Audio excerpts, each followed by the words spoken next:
Assalamualaikum warahmatullahi wabarakatuh. Bapak Ibu yang berbahagia, perkenalkan pada saat ini kami akan membagikan informasi terkait dengan miskonsepsi implementasi kurikulum Merdeka.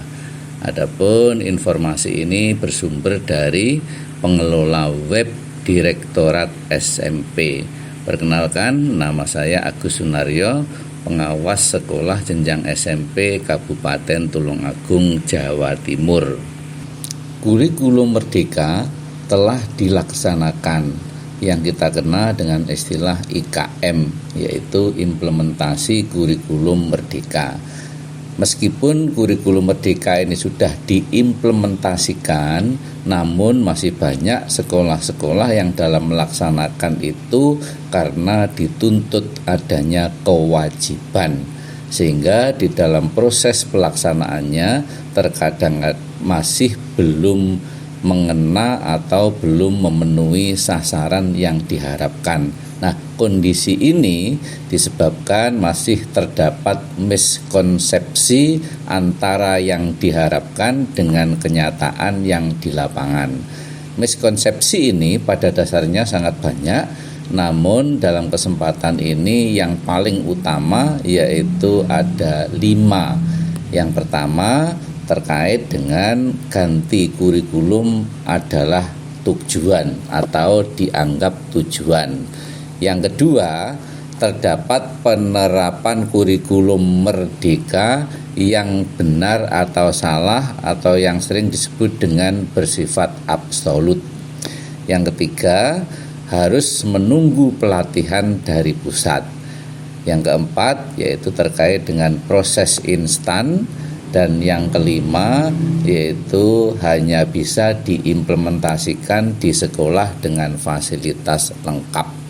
Itulah 5 miskonsepsi yang saat ini dianggap banyak berkembang di masyarakat, di antara kita Bapak dan Ibu guru.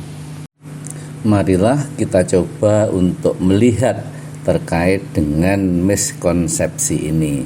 Yang pertama, ganti kurikulum adalah tujuan. Padahal yang ingin ditekankan di sini adalah bagaimana melihat kurikulum Merdeka ini sebagai alat untuk mencapai tujuan pemulihan pembelajaran. Jadi ganti kurikulum tidak sekedar sebagai tujuan. Apabila kita memandang ganti kurikulum sebagai tujuan, maka hal yang terjadi adalah kita akan disibukkan dalam urusan administratif seperti ganti istilah atau ganti format dokumen. Jadi janganlah ganti kurikulum ini dipandang sebagai tujuan utama.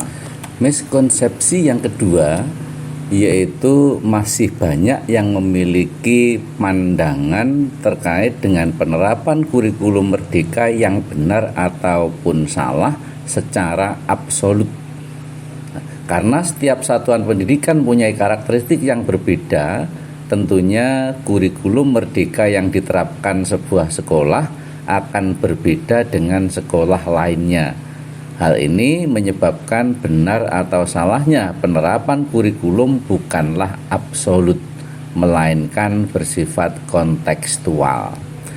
Kriteria utama dari penerapan kurikulum Merdeka adalah bagaimana implementasi yang dilakukan bisa menstimulasi tumbuh kembang karakter dan juga kompetensi peserta didik, sehingga guru harus menjadi salah satu elemen yang dapat mengetahui keberhasilan dari implementasi kurikulum Merdeka yang telah dilakukan.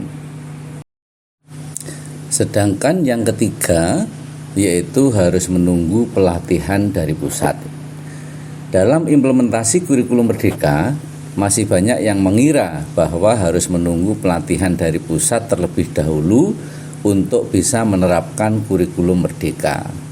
Kemendikbudristekdikti percaya bahwa satuan pendidikan dan juga guru bisa mengambil inisiatif untuk mengembangkan kapasitasnya secara mandiri. Peran Kemendikbudristekdikti dalam implementasi kurikulum Merdeka adalah menyediakan perangkat-perangkat pembelajaran yang bisa digunakan oleh guru dan sekolah secara mandiri untuk meningkatkan kapasitas di masing-masing konteks. Jadi, tidak ada pelatihan yang seragam untuk peningkatan kapasitas. Semuanya harus mencoba untuk memahami dan menerjemahkan secara mandiri untuk konteksnya masing-masing. Miskonsepsi selanjutnya adalah bahwa dalam proses belajar mengimplementasikan kurikulum Merdeka ini seolah-olah bisa dilakukan secara instan. Nyatanya tidak ada proses belajar yang instan. Terlebih lagi untuk hal yang sekompleks penerapan kurikulum baru untuk mengubah cara kita mengajar di dalam kelas. Jadi, implementasi kurikulum Merdeka pasti membutuhkan proses. Akan ada maju, mundur, ataupun turun naik. Hal yang terpenting adalah para guru dan juga sekolah tidak pernah berhenti berproses, serta secara terus-menerus melakukan refleksi diri untuk senantiasa memperbaiki proses yang telah dijalankan. Miskonsepsi yang terakhir adalah seolah-olah kurikulum Merdeka hanya dapat diimplementasikan pada sekolah yang memiliki fasilitas lengkap. Ini adalah keliru karena kurikulum Merdeka adalah kurikulum yang fleksibel sehingga bisa dioperasionalkan secara menjadi kurikulum yang sesuai dengan kebutuhan di sekolah manapun, termasuk sekolah dengan fasilitas minim. Jadi, semua sekolah bisa mengimplementasikan kurikulum Merdeka tanpa perlu memikirkan apakah fasilitas yang ada sudah memadai atau belum.